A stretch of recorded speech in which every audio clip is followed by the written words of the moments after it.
Here's some basic steps to start developing your loose lead walk. First thing we want our dogs to be able to do is to sit good on our left-hand side.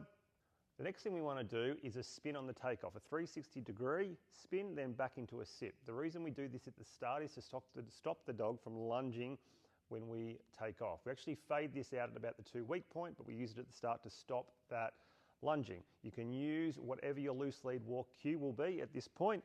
We're just going to lure the dog in a circle. Heel. Back into a sit. Good. Reload. Go again. Heel. The next part of the process is, rather than going straight back into a sit, once you've done your 360 spin, take 2 to 3 steps, then sit the dog. Heel.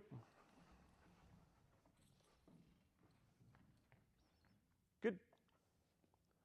Now, before we go any further, those of you with small dogs will now be asking, do I need to bend down to my ankle to lure my dog along to start this process? The answer is no, you don't. You can use a process called closed fist. Closed fist enables you to hold your hand away from the dog's nose, a foot, 2 foot away, and the dog will follow the fist from a distance. I'll demonstrate that now with him so you can see what it looks like. We do have a separate video demonstrating this process with a little Chihuahua cross. Heel. Sit. Good.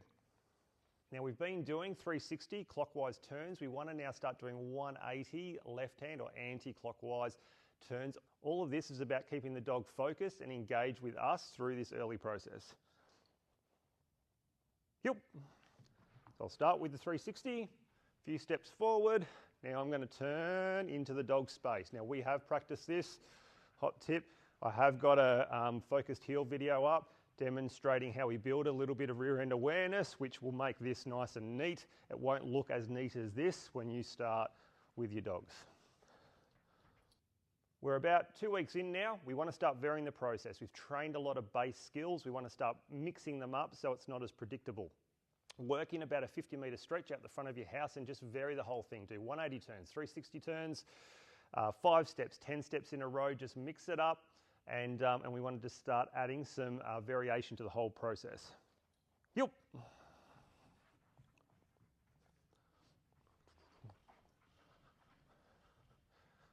It's also important that you just keep a bit of pep in your step. Don't lag too much. We want to walk at a pace that will keep our dogs a little bit interested and focused in the process. Sometimes when we see people working through these processes, they do walk too slow.